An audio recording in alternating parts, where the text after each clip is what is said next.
ये तो हम सभी जानते हैं कि अपनी जरूरतों को पूरा करने के लिए किसी भी चीज को लेकर हमारे दूसरे देशों पर डिपेंड रहना बेहद रिस्की है। कई बार ये देश इसी का फायदा उठाने की कोशिश करते हैं और ऐसा क्रूड ऑयल के मामले में भारत के साथ हो भी चुका है, जिसका भारत ने मुंहतोड़ जवाब दिया। स्पेशली अगर हम डिफेंस सेक्टर की बात करें तो इस क्षेत्र में तो किसी देश के ऊपर डिपेंड होना ही बहुत बड़ा रिस्क हो सकता है, जैसा कि हमने रूस, यूक्रेन, इसराइल, हमास और अजरबैजान, अर्मेनिया के केस में भी देखा। डिफेंस इक्विपमेंट या वेपन देश की सुरक्षा में यूज किए जाते हैं, इसीलिए ये जरूरी है कि इन्हें पूरी तरह अपने ही देश में बनाया जाए। दरअसल हमारी जानी मानी मिसाइल ब्रह्मोस सुपरसोनिक के कई पार्ट्स और फ्यूल के लिए हम रसिया पर डिपेंडेंट हैं, जो कि हमारे लिए काफी रिस्की है। लेकिन अब जो खबर निकलकर सामने आ रही है वो भारत के लिए काफी अच्छी है। दरअसल अब भारत ने ब्रह्मोस सुपरसोनिक मिसाइल के लिए यूज में आने वाले फ्यूल की टेक्नोलॉजी को भारत में डेवलप कर लिया है। इसके बाद हमारी रसिया पर डिपेंडेंसी खत्म हो जाएगी। इसी के बारे में हम आपको वीडियो में आगे बताएंगे। वहीं पर हमारी दूसरी खबर अर्मेनिया से निकलकर सामने आ रही है। दरअसल अजरबैजान की मीडिया ने ये क्लेम किया है कि भारत सीक्रेटली अर्मेनिया को भारतीय वेपन सिस्टम सप्लाई कर रहा है। इसकी कुछ फोटोज भी अजरबैजान की मीडिया ने शेयर किया है।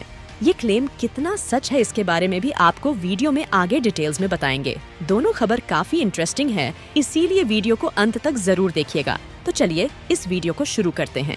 दोस्तों, भारत की सबसे खतरनाक मिसाइल में गिने जाने वाली ब्रह्मोस सुपरसोनिक मिसाइल साल 2001 में बनकर तैयार हो गई थी। हालांकि इस मिसाइल को ब्रह्मोस एरोस्पेस के द्वारा भारत में ही मैन्युफैक्चर किया गया था, लेकिन इसके कई सारे पार्ट हम रसिया से इंपोर्ट कर रहे थे। लेकिन अब धीरे धीरे ये सारे पार्ट्स भारत के अंदर बनाए जाने लगे हैं, जो कि भारत के लिए बहुत बड़ी कामयाबी है। सिर्फ पार्ट्स ही नहीं, बल्कि इस मिसाइल को चलाने के लिए यूज होने वाला फ्यूल भी हम रसिया से इंपोर्ट करते थे। पर अब इस फ्यूल को प्रोड्यूस करने की टेक्नोलॉजी को भारत ने डेवलप कर लिया है। फ्यूल मिसाइल के लिए एक तरह से सोल का काम करता है, क्योंकि फ्यूल की वजह से ही कोई मिसाइल हवा में ट्रैवल कर पाती है। ऐसे में जरा सोचिए, कल को भारत किसी युद्ध में फंस जाता है और किसी वजह से रूस भारत को फ्यूल इंपोर्ट नहीं कर पाता, तो ऐसी सिचुएशन में भारत तो पूरी तरह से फंस जाएगा। इसीलिए डिफेंस इक्विपमेंट के लिए दूसरे देशों पर निर्भर होना बहुत ही रिस्की है। वैसे तो रसिया भारत का अच्छा दोस्त है, लेकिन अगर रूस के पास खुद फ्यूल की शॉर्टेज हो जाए या फिर चीन की वजह से रूस भारत को फ्यूल देने से मना कर दे, तो ऐसे में भारत को ऐसी सिचुएशन के लिए पहले से ही तैयार रहना बहुत जरूरी है। इसी वजह से DRDO कई सालों से ये कोशिश कर रहा था कि हम ब्रह्मोस मिसाइल के फ्यूल को भारत में ही बना पाए। अब आखिरकार भारत को इसमें कामयाबी मिल गई है और DRDO ने ब्रह्मोस मिसाइल के फ्यूल को प्रोड्यूस करने की टेक्नोलॉजी को डेवलप कर लिया है।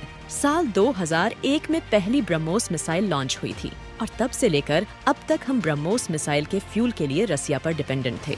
यानी कि 23 साल बाद भारत को इसमें सक्सेस मिली है। ब्रह्मोस मिसाइल के कई वेरिएंट आज के समय में Indian army, Indian air force और इंडियन नेवी यानी तीनों सर्विसेज में है। यहाँ तक कि हम ब्रह्मोस मिसाइल को दूसरे देशों को एक्सपोर्ट भी कर रहे हैं। ऐसे में ब्रह्मोस क्रूज मिसाइल के लिए फ्यूल की टेक्नोलॉजी डेवलप करने से भारत को बहुत फायदा होने वाला है और भारत के कई बिलियन डॉलर भी बचेंगे। वहीं आज के समय में हम ब्रह्मोस क्रूज मिसाइल के 78% पार्ट्स तो भारत में ही बना रहे हैं, लेकिन फिर भी 22% पार्ट्स के लिए रसिया पर डिपेंडेंट है। अब इंडियन गवर्नमेंट ये कोशिश कर रही है कि मेक इन इंडिया के तहत इन पार्ट्स को भी भारत में ही बनाया जाए और भारत डिफेंस सेक्टर में पूरी तरह से आत्मनिर्भर बन सके। भारत की बिगेस्ट अचीवमेंट के बारे में अपनी राय कमेंट बॉक्स में लिखकर जरूर बताइएगा। बढ़ते हमारी दूसरी खबर की तरफ, जो कि अजरबैजान से निकलकर सामने आ रही है। दरअसल अजरबैजान के मीडिया ये क्लेम कर रही है कि भारत सीक्रेटली अर्मेनिया को हथियार सप्लाई कर रहा है।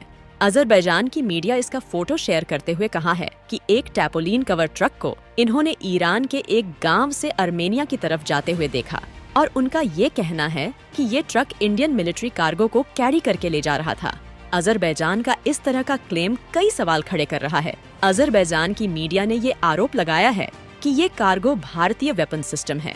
वहीं इस पर भारतीय डिफेंस एनालिस्ट का कहना है कि ये TC-20 MGS हो सकती है, जिन्हें भारतीय defence company Bharat force manufacture करती है।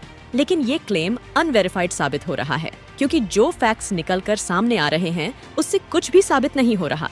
पहली बात तो टैपोलिन से कवर ट्रक को देखकर ये बताना मुश्किल है कि इसके अंदर क्या है।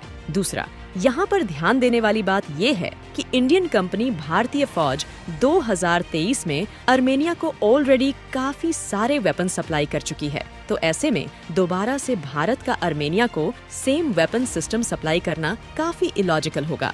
इन सभी कारणों और लिमिटेड इंफॉर्मेशन की वजह से इस बात को कहना बहुत मुश्किल है कि ये ट्रक इंडियन कार्गो को कैरी करके ले जा रहा था। इसके लिए इंटरनेशनल कम्युनिटी भी क्लैरिफिकेशन का वेट कर रही है, उसके बाद ही कुछ कहना पॉसिबल होगा।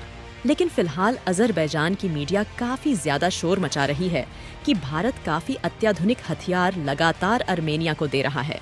फिलहाल इस विषय पर आपकी क्या राय है, कमेंट बॉक्स में लिखकर जरूर बताइएगा।